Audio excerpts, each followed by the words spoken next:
જામનગરના દરેડ જીઆઈડીસી વિસ્તારમાં મહાદર્શન ગૌશાળા આવેલી છે, જેમાં લૂલી લંગડી ગાયો ઉપરાંત અશક્ત ગૌવંશની સેવા કરવામાં આવે છે.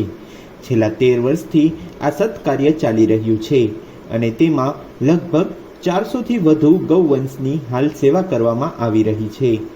એક પણ રૂપિયાનો ફાળો ઉઘરાવ્યા વગર આ સત્કાર્ય ધમધમી રહ્યું છે.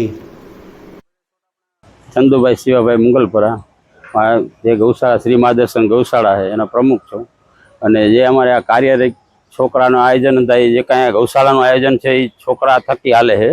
અને આજ સુધીમાં કે અમે ફાળો લેવા નીકળતા નથી નીકળતા. એનો મતલબ એ છે કે છોકરા ધૂન મંડળ હાકે અને જે કાંઈ આમાં ફંડ ફાળો આવે આમાં વાપરે છે. અને આજ પછી અમે જે આ ઉદ્યોગની અંદર દરેક જીઆઈડીસી ફેસ 3 એમાં ગૌશાળા માત્ર એક જ છે. અને આટલા કારખાના હોવા છતાં કોઈ અહીંયા બુકનો અમે ફાળો ઉઘરાવેલો છે નહીં. જે કોઈને દેવાની ઈચ્છા હોય અંદર આવી દાન પૂન કરે એના માટે આ છે, બાકી કોઈ પણ ઉઘરાવા જતા નથી. અને જે સ્વેચ્છાએ હાકી ના કોઈ ભાંગેલા એક્સિડન્ટ થયેલા અને એવો હંધે માલ અહીંયા લઈ આવી છે અને એને સાજા કરીને અહીંયા રાખી છે.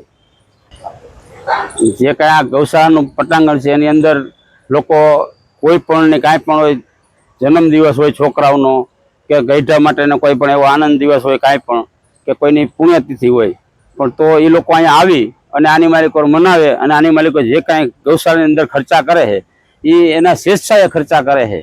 આ ગૌશાળા કોઈના આધીન હાલતી નથી. લોકો અહીંયા મહત્વ પેલું એ છે કે એની રીતે આવે, સાચી રીતે દિલથી આવે, દિલથી કામ કરી જાય, દિલથી દઈ જાય છે, એ જ સાચું છે. બાકી તો અમારી શું તાકાત છે, અમે આ ગૌશાળા વગર માગી હકાલ લઈ. મહાદર્શન ગૌશાળામાં ગાયોના લાભાર્થી અનેક યુવાનો સેવા આપી રહ્યા છે. ખાસ આ ગૌશાળાના યુવાનો દ્વારા બેન્ડ પાર્ટી અને એક ધૂન મંડળીનું ગ્રુપ ચલાવવામાં આવે છે, જે રાત્રિના સમયગાળા દરમિયાન કોઈના જન્મદિવસ હોય કે કોઈની પુણ્યતિથિ ઉપરાંત કોઈ આનંદ ઉત્સાહનો પ્રસંગ હોય ત્યારે ધૂન ભજન ગાવા માટે જાય છે.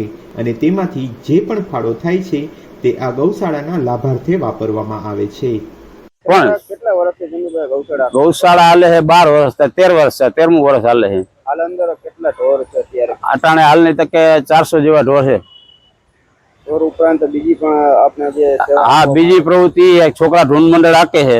એનું કામ બહુ સરસ છે છોકરાઓનું, કે રાતે જાય ગમે 12-1 વાગ્યા સુધી કોઈ પણ કોઈ મરણ થયું હોય, કોઈની જન્મદિવસ હોય, એવામાં ક્યાંય પણ પ્રોગ્રામ કરી આવે અને જે કાંઈ ફાળો થાય અહીંયા આપે છે. અને એની રીતે સ્વેચ્છાએ પેલી સવારની નિર્ણય એ ધૂન મંડળથી જ પડે છે. આ ઉપરાંત જીઆઈડીસી વિસ્તારમાં આવેલ આ ગૌશાળામાં સેવા માટે ઔદ્યોગિક એકમોના માલિક પણ સમયાંતરે દાન આપતા રહે છે. આમ 13 વર્ષથી આ સત્કાર્ય ચાલી રહ્યું છે.